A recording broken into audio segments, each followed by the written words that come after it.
You know those trucks you see on the highway? The ones with that diamond-shaped sticker on the back? Ever wonder what's inside? And more importantly, where it's going? Well, moving hazardous materials around is a huge deal, and it's about way more than just careful driving. It's about a whole system designed to keep all of us safe. So how do we actually track all this dangerous stuff? I mean, we're talking about everything from industrial solvents to nasty chemical byproducts. How do we make absolutely sure it gets from where it's made to where it's disposed of without, getting lost or even worse, dumped somewhere it shouldn't be? Well, the answer is pretty cool, actually. It's a special passport. But this passport isn't for a person, it's for the waste itself. Think of it like a logbook, a legal record, and a tracking device all in one. It makes sure that every single shipment is accounted for every step of the way. All right, so this passport has an official name, the Hazardous Waste Manifest, and it's the heart of a huge federal tracking system. So let's dive in and break down what this means for the folks who are right in the middle of it all, the transporters. Okay, so what is a manifest really? It's basically a multi-part government form, can be paper or electronic, that starts with whoever created the waste. It spells out exactly what the waste is, how much of it there is, and where it's supposed to end up.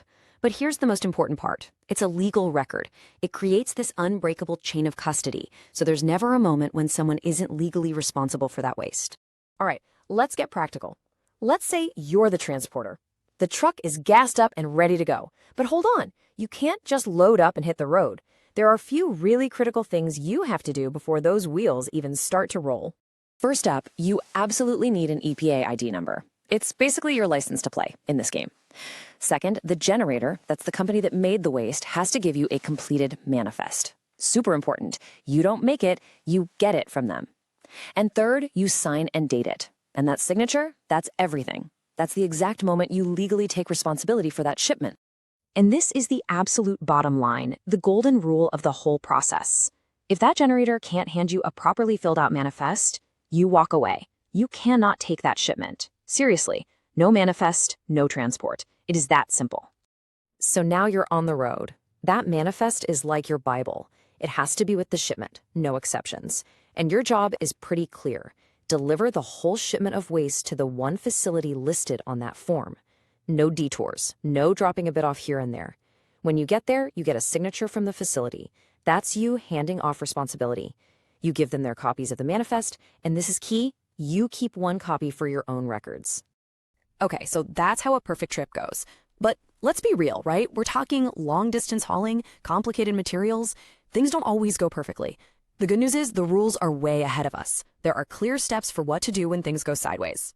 So let's look at two major things that could go wrong. First, a spill. If that happens, your first job is immediate action. You got to contain it, protect people and the environment. Then you have to call the National Response Center, and ultimately, you're on the hook for the cleanup. But a rejection is a whole different ballgame. Let's say you get to the facility and they say, nope, we can't take this. You don't leave. You stay right there. You get them to sign the manifest explaining why they rejected it, and then you call the generator for new instructions. You can't just drive off and find another place. The generator still owns the waste, so they have to decide what happens next. All right, but let's get back to a successful trip. You've made it, the facility has the waste, everyone's happy, the chain of custody is passed on. But believe it or not, your job is not quite over. So, the facility manager signs the manifest. They've officially got the waste. It feels like the end, right? The little passport's journey is done. Or is it?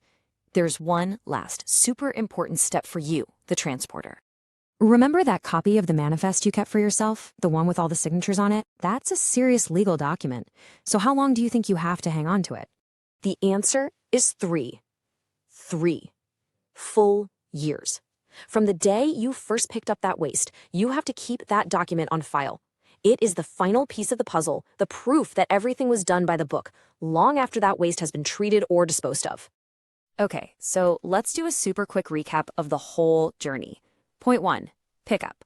The transporter signs the manifest, and just like that, they're legally responsible. Point 2, in transit. That manifest never leaves the shipment. Point 3, delivery. The new facility signs for it. And point 4, record keeping. The transporter keeps their copy for 3 years. See? It's a totally closed-loop system. I know. After all that, it probably sounds like a ton of red tape and paperwork. And yeah, it is. But there's a really, really good reason for all of it. This system is about something fundamental: keeping people and the environment safe. You see, this whole manifest system is our best weapon against something called orphan waste. That's exactly what it sounds like: waste that's been abandoned, illegally dumped in a field, poured down a sewer, just left to poison the ground and water for who knows how long, with no one taking the blame. The manifest makes that almost impossible. By creating that non-stop chain of responsibility, it makes sure every single bit of hazardous waste has a guardian from the moment it's created to the moment it's safely put away. So when you boil it all down, this hazardous waste passport is this incredibly powerful but mostly invisible tool. It's all about accountability. It's a whole system working in the background to protect us from some very real dangers. And it really makes you think, doesn't it? What other invisible rules and systems are out there, quietly working every day to keep our communities safe? If you found this helpful or want to stay updated when this regulation changes, subscribe and support the channel. And if you need the full technical details on this CFR, click the link in the description below. See you next time.